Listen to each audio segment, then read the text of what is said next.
যুবকদেরকে বলছে উজ্জীবিত হতে হবে। অনেক ইমান চোর চল ছলে বলে কৌশলে বিভিন্ন ঘরে ঢুকে গেছে, অনেক রান্নাঘরে ঢুকে গেছে, মা বোনদের হাতে পৌঁছে গেছে। বলতে পারেন পৌঁছার মাধ্যম কি? মোবাইল। ঘর থেকে বসে বসে ছোট ছোট ক্লিপ ভিডিও বানিয়ে বানিয়ে এমন ছোট ছোট ভিডিও ছেড়ে দিয়েছে, কে 10 জন না হোক, 10 জন না মানুক, 2 জন হলো তাদের কথা আমল করে তাদের দিকে ডাইভার্ট হচ্ছে। এই দিকে আমাদেরকে সোচ্চার হতে হবে, সতর্ক থাকতে হবে। কথা বলেন ঠিক না? সতর্ক থাকতে হবে। তাদের মুখে দাড়ি।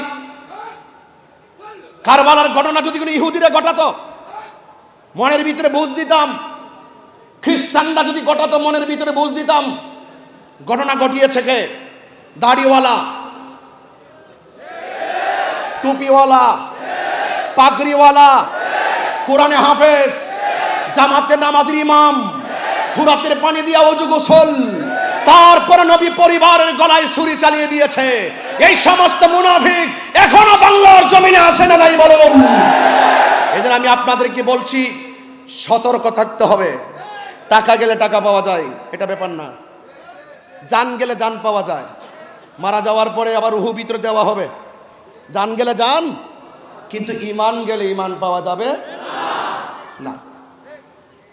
এই জন্য অনেকে যারা প্রশ্ন তুলেন যে ইমামে আলী মুকাম ইমাম হুসাইন রাদিয়াল্লাহু তাআলা আনহু দলবল নিয়ে তিনি যুদ্ধ করতে গেছেন, আদৌ কি তিনি যুদ্ধ করতে গিয়েছিলেন? একটু বড় করে বলুন, কিসে গিয়েছিলেন? নেওয়ার পর তারা মুনাফিকি করেছে। ইমামে আলী মুকাম তিনি বুঝিয়ে গেছেন যে মুনাফিকদের সঙ্গে যুদ্ধ করা যায়, কিন্তু ঈমান দেওয়া যায় না। ওরা আমার নানার দলের অন্তর্ভুক্ত নয়। ওরা নবীর বংশকে শেষ করার জন্য চেয়েছিল। আসলে কি এজিদ কি জিতেছে নাকি হেরেছে? সংখ্যায় বেশি হতে পারে। যুদ্ধের জয় পরাজয় সংখ্যার উপরে নির্ভর করে না। যুদ্ধের জয় পরাজয় নির্ভর করে আল্লাহর উপরে অবিচল আস্থার মাধ্যমে। কথা বলুন। এই জন্য আপনাদেরকে আল্লাহর উপরে অবিচল আস্থা রাখতে হবে। আহলে বাইত রাসূল সাল্লাল্লাহু আলাইহি সাল্লামের দেখানো পথ মত আদর্শ নীতি চরিত্র এবং আমাদেরকে যে অনুপ্রেরণা জুগিয়েছেন হককে প্রতিষ্ঠা করার নেপথ্যে নিজেকে উজাড় করে দিয়ে আমাদেরকে যে পথ দেখিয়ে গিয়েছেন, সেই পথ মতকে গ্রহণ করে সর্ববাতিলের বিরুদ্ধে অবস্থান করার নামই হলো ঈমানের বহিঃপ্রকাশ। আমার যুবক ভাইয়েরা, আমার নবী আপনার নবী রহমাতুল লিল আলামিন, তিনি হাসান হুসাইন রাদিয়াল্লাহু তাআলা আনহুকে ভালোবাসেন বলেই তিনি এমনভাবে বলে দিয়ে গেছেন, মান আহাব্বাল হাসান ওয়াল হুসাইনা ফাকাদ আহাব্বানি। যারা আমার হাসান হুসাইনকে ভালোবাসলো তারা যেন আমি নবীরে ভালোবাসলো। আন সফিয়া বিনতে শাইবাহ রাদিয়াল্লাহু তাআলা আনহা ক্বালাত আয়েশা রাদিয়াল্লাহু তাআলা আনহা খরাজান নবী সাল্লাল্লাহু তাআলা আলাইহি ওয়াসাল্লাম গাদাতাহু আলাইহি মিরতুম মুরাহালুন। আমার নবী আপনার নবী একদিন ফজরের নামাজের পরে গায়ের ভিতরে সুন্দর করে একটা নকশাওয়ালা চাদর গায়ে দিলেন। নকশাওয়ালা চাদর গায়ে দিলেন মিন শাআরি আসওয়াদা। আমার নবীর বদন মুবারকে যে চাদর মুবারকটা ছিল, এই চাদর মুবারকটা ছিল কালো চাদর মুবারক। ফাজা আল হাসান ইবনে আলী রাদিয়াল্লাহু তাআলা আনহু, এই চাদরের কাছে আমার নবীর কাছে হযরতে হাসান মুজতবা রাদিয়াল্লাহু তাআলা আনহু আসলেন। ফা আদখালাহু, আমার নবী হাসান মুজতবা রাদিয়াল্লাহু তাআলা আনহুকে চাদরের ভিতরে ঢুকালেন।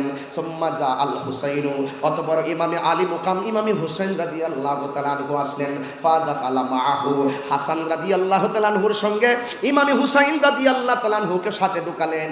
সুম্মা জাআত ফাতিমাতু রাফা আদখালাহা, এরপর হযরতে ফাতিমাতু জোহরা রাদিয়াল্লাহু তাআলা আনহা আমার নবী পাক সাল্লাল্লাহু আলাইহি সাল্লামের কাছে আসলেন। ফা আদখালাহা, আমার নবী হযরতে খাতুনে জান্নাত মা ফাতিমাতু জোহরা রাদিয়াল্লাহু তাআলা আনহাকে চাদরের ভিতরে ঢোকালেন।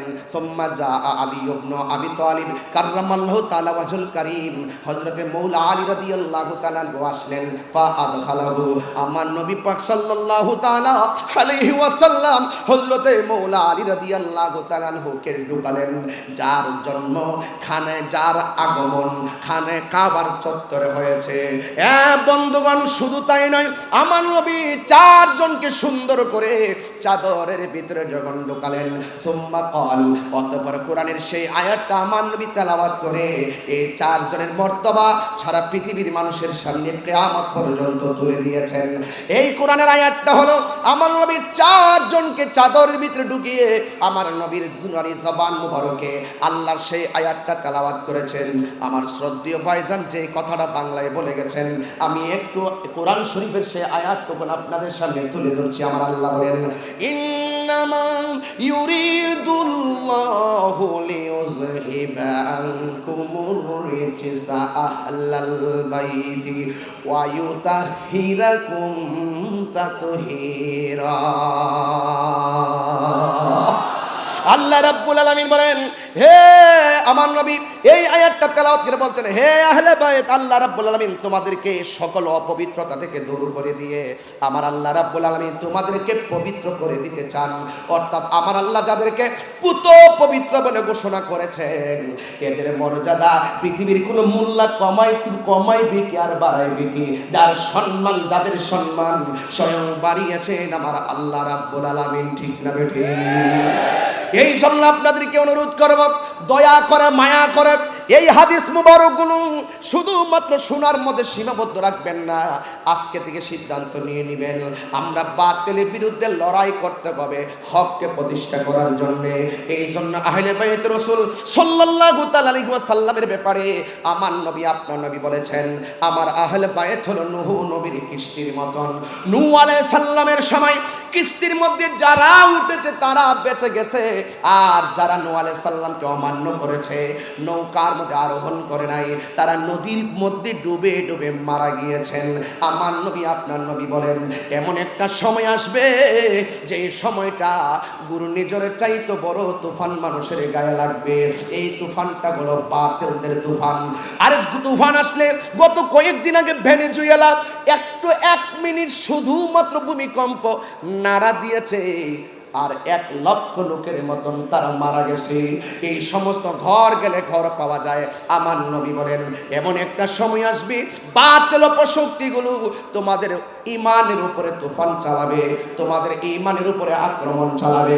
যার অন্তরে আহলে বাইত রাসূল সাল্লাল্লাহু তাআলা আলাইহি ওয়াসাল্লামের মহব্বত থাকবে, বাতিল অপশক্তি তার ঈমানকে কেড়ে নিতে পারবে না। যারা বিক্রি হইতেছে তাদের অন্তরে আহলে বাইতের মহব্বত ধারণ করে না, এই জন্য তারা ডলারের কাছে বিক্রি হয় আর টাকার কাছে বিক্রি হয়। কথা বলেন ঠিক না ঠিক? এই জন্য যাদের অন্তরে আহলে বাইত রাসূল সাল্লাল্লাহু আলাইহি ওয়াসাল্লামের মহব্বত আছে তাদেরকে কেউ কিনতে পারে না। কথা বলেন ঠিক না ঠিক? এই জন্য আমি বলতে চাই, আপনাদেরকে অনুরোধ করে বলবো, আজকের এই মাহফিল থেকে সিদ্ধান্ত নিয়ে যাবেন, কিয়ামত পর্যন্ত আমরা আহলে বাইত রাসূল সাল্লাল্লাহু আলাইহি ওয়াসাল্লামের মহব্বত হৃদয়ে ধারণ করব। করব কি করব না? এই মুনাফিকদের বিরুদ্ধে যারা বলে ইমামে আলী মুকাম যুদ্ধ করতে গেছে, তাদেরকে তো আমরা একটা গজলের মাধ্যমে জবাব দিয়েছি। কথা বলেন ঠিক না ঠিক? মুঝে কুফা ওয়ালো মুসাফির না সমঝো, मैं आया नहीं हो बुलाया गया हो। সবাই কণ্ঠ উজাড় করে বলেন, मैं आया नहीं हो बुलाया गया हो कि मेहमान बना कर सताया गया हो। मैं रोया नहीं हो रुलाया गया हो। खुदा जाने कैसी ये मेज़बानी, बहादुर पियासो कहे बंद पानी। সবাই বলুন, খুদা জানে কে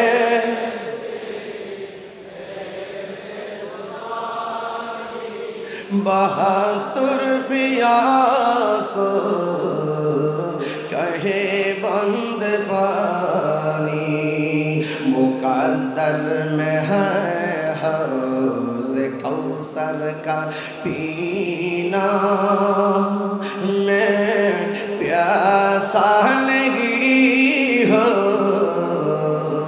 पिलाया गया हो जे माथा झुका तो अल्लाहरी दरबारे से माथा काटिल एजी तो सीमारे जे माथा काटी जे माथा झुका तो अल्लाहरी दरबारे से माथा काटिल एजिद सीमारे कपाले শাহাদাতের মর্যাদা লাভ করেছি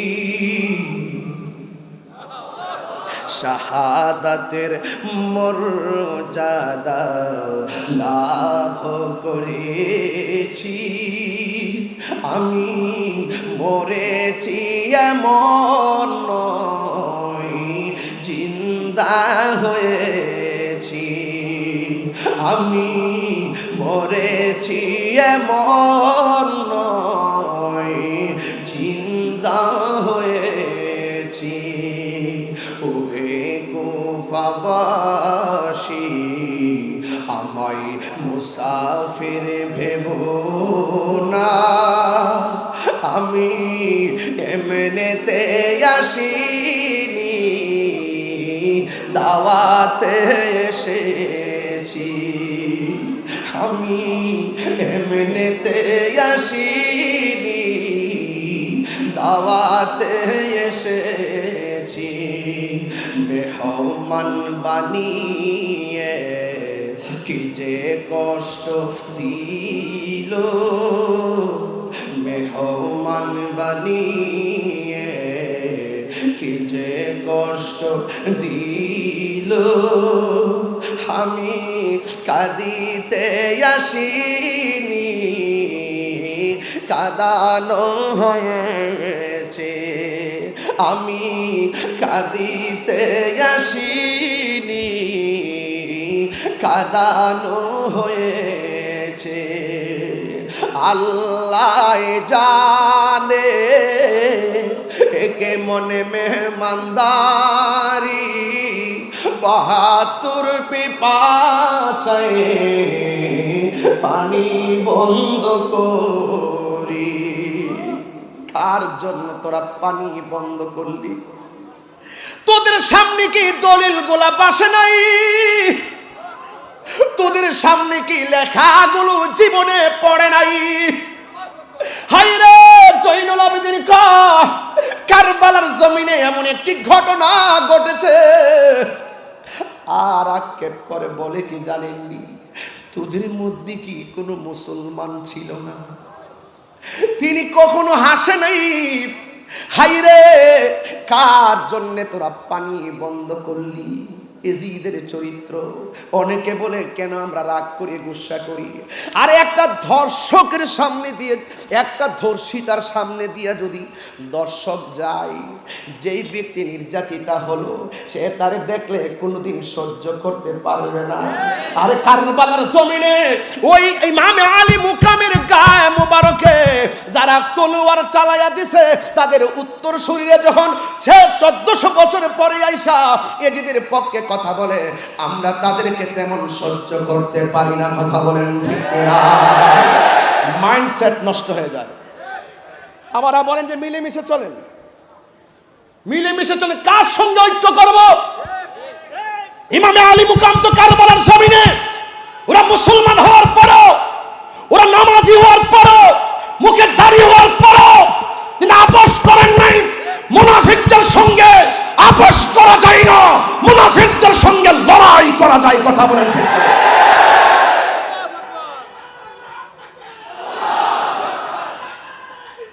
ইয়া রাসূল রাসূলুল্লাহ।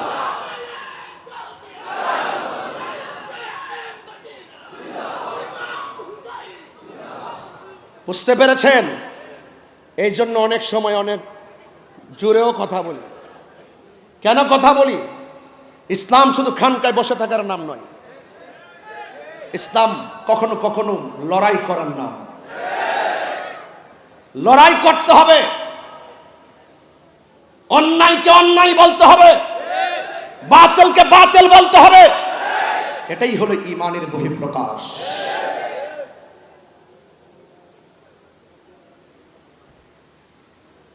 এই জন্য আমি বলছিলাম, আল্লাহ জানে একে মন মেহমানদারি, ৭২ পিপাসায় পানি বন্ধ করি। এই পর্যন্ত কি বুঝতে পারছেন? আচ্ছা, সত্যি বুঝতে পারছেন? পানি বন্ধ করছে, তাই না? ইমামে আলী মোকাম যদি চাইতেন ফুরাতের পানি মস্কের ভিতরে আনতে পারতেন। খাজা গরিবে নওয়াজ আনা সাগরের পানি আনছে কি আনে নাই? এর চাইতে পাওয়ারটা কি কম না বেশি? আয় হায়, যাদেরকে ভালোবাসার সিদ্ধান্ত স্বয়ং আল্লাহর স্পেশাল। এটা একটা সামাজিকতা, এটা শরীয়ত, এটার ভিতরে লুকায়িত আছে হাকিকত। এই কোরবানির পেছনে আছে কোটি কোটি নবীর উম্মত নাজাতের দরিয়া। বাস দিনের জন্য কোরবানি। হাকিকতে আমার নবীর উম্মত জান্নাতে চলে যাবে এই রক্ত মুবারকের উসিলা করে। কথা বলেন ঠিক না ভাই? যারা আমার জন্য, আমাদের জন্য যারা কোরবানি দিল হককে প্রতিষ্ঠা করার জন্য, আজকে আমরা এই আলোচনা ওই মৌলবীদের জবানে শুনি না।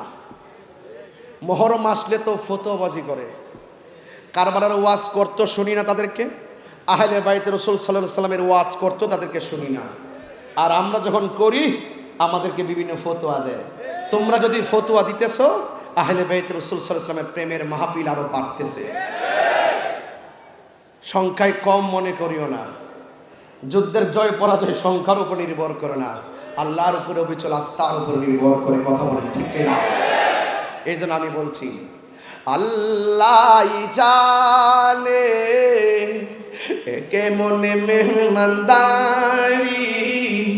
৭২ পিপাসায় পানি বন্ধ করি।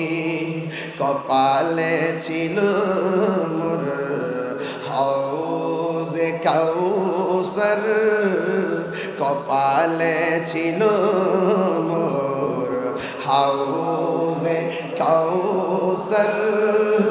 আমি তৃষ্ণার তব নয় বানানো হয়েছে, আমি তৃষ্ণার তব নয় বানানো হয়েছে। সবাই বলুন, ওহে কুফাবাসী আমায় মুসাফির ভেব না, আমি এমনিতে আসিনি দাওয়াতে এসেছি, আমি এমনিতে আসিনি দাওয়াতে এসেছি।